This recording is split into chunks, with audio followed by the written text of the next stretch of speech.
Mixed voter turnout characterized the ongoing Federal Capital Territory Area Council election in Kuje on Saturday, as some polling units recorded low participation while others witnessed a significant influx of voters. At Wuru polling unit in Kuje, voter turnout was noticeably low as accreditation and voting proceeded smoothly. Electoral officials conducted real-time transmission of results, while NSCDC personnel were on the ground to maintain order. Most nearby businesses remained closed, though a few food vendors operated within the vicinity, catering to voters and election officials. In contrast, the 005 polling unit in Kuje recorded a large turnout of voters, with residents arriving in numbers to participate. INEC officials were observed capturing voters' details before they proceeded to cast their ballots, with results also transmitted in real time.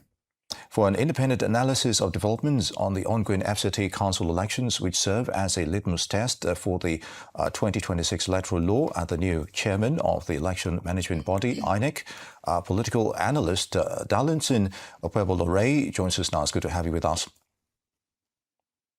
Thank you so much. Thank you for having me. Very good. So, looking at today's FCT municipal elections, what's at stake, you think, from where you are?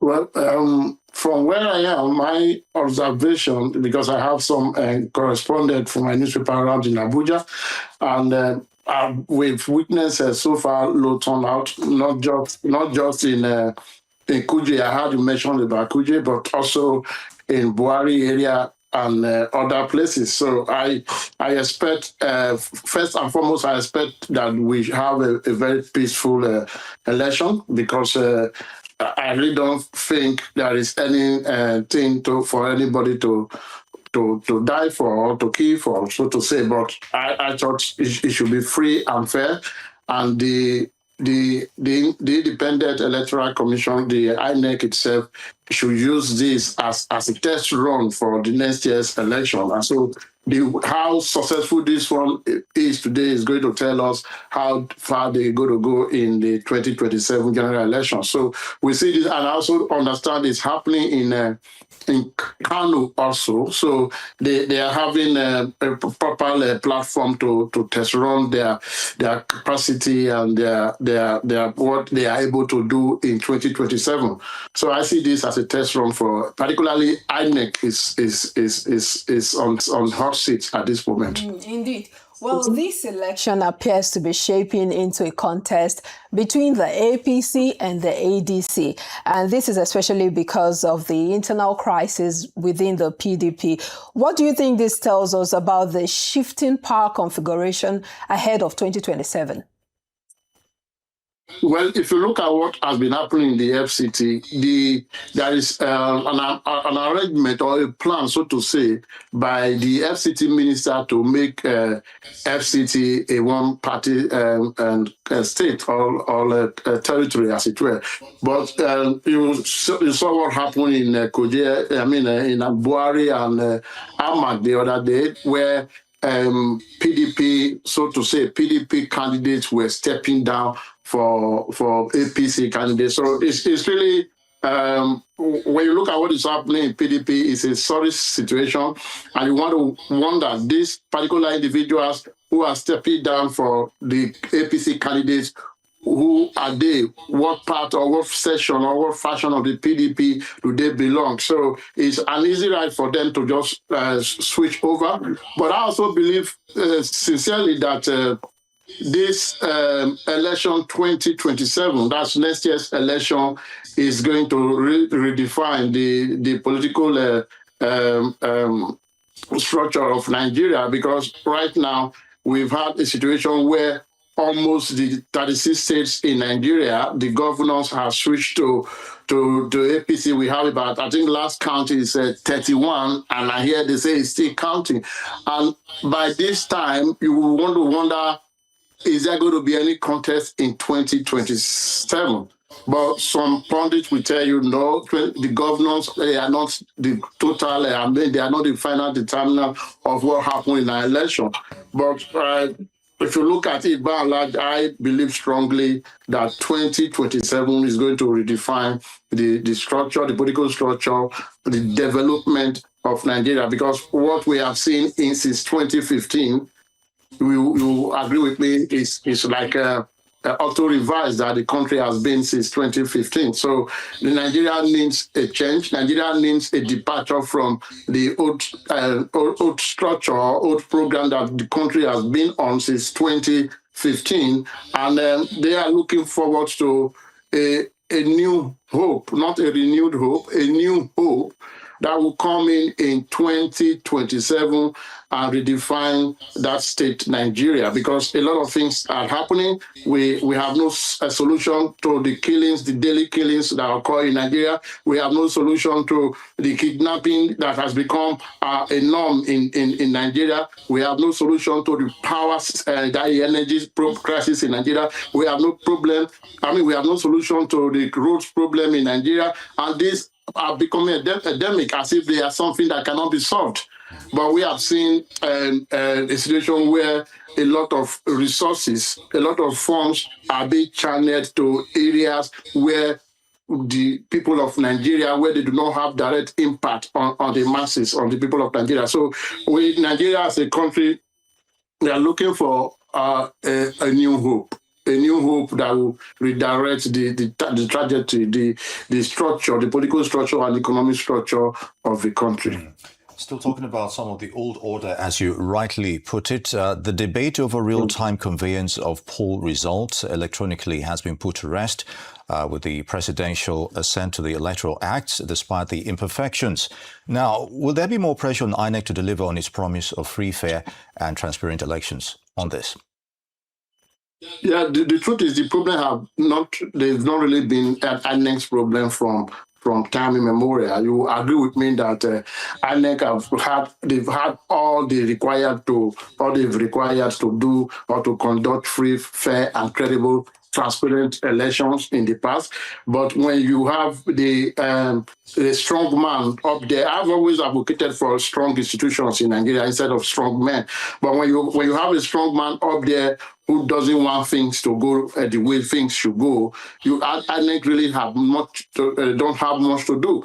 Right now, we've had the Electoral Act signed by the president. We saw how controversial it was to even agree to go for that electronic transmission of results. But at the end of the day, they still put a precaution there where there is a clause which allows for a manual transmission if the electronic or the system, the network, as it were, is not allowing the officers to do that. But if you look at it, you realize that INEC, like I said, from time immemorial, have not really been the problem. The problem has been who is the leader. When we had 2015 general election, presidential election, we all saw what happened. We also saw how before the counting even ended, how someone, the president then, how he called and congratulated the winner. But how many have we seen since that time? We have had elections in the past where everything ends in the courts. So how are we prepared in 2027 to ensure that the election of 2027 ends with the people, that the people decide and the people actually decide, not taking the voters' decision from the polling units to the court, and the court will decide. Gone are the days where we used to have in Nigeria, where the court will refer you back for a rerun or re-election, go back to the polling units, go back to the polling center to do a rerun if there are any controversy or where the candidates are not satisfied. But these days we don't see that. We just see courts declaring candidates winners, which is totally against the norms and the values of democracy. Democracy is for the people, by the people. And again, it's not something that anybody should be comfortable with. All right, Mr. Okphebolo. Speaking of the strong men, which you alluded to earlier, the FCT Minister, Nyesom Wike, had openly vowed to deliver the FCT to the APC. Now, how much influence do you think he wields, to realistically galvanize grassroots politics in the area councils. And also we saw how he declared a public holiday, which a lot of civil society groups have frowned at, saying that, it will create some form of unrest, especially seeing that it shut down the FCT for the elections. How much power politically do you think he wields, especially seeing all of his bold declarations towards these elections? Well, I've always, like I said earlier, I've always advocated for strong institutions, not strong individuals. Minister Wike, for the last I know, has no such power to shut down the FCT. But he does it and it goes scot-free. Nothing happens to him. That is how he has been on. He's angry. He has been angry with the system. He has been angry with political party that brought him to limelight, the PDP. And he has said he was going to destroy the party and he's going to ensure that the party is reduced to zero in Nigeria. And he has been doing well with that. How much he's going to do in FCT is what I don't know. As FCT people, I was resident in the FCT before I moved to the UK. The people of FCT, they are resilient people. They are people who are a lot of them, the vast majority of them, they are learned people. They are civil servants. They are working class. And how you are going to manipulate them to go your way is what I don't understand. I don't see him succeeding in, because FCT is not Rivers State. You are not the governor of FCT. There are people in FCT, like the senator, who democratically, they ought to be the leaders of FCT. They are the elected people. Wike was not elected to be minister. He is representing the president there. So whatever power he wields is sourced from the president's. The presidency, as it were. But by and large, like I said, Nigeria is a country where anything is done by whoever is on top and nothing happens.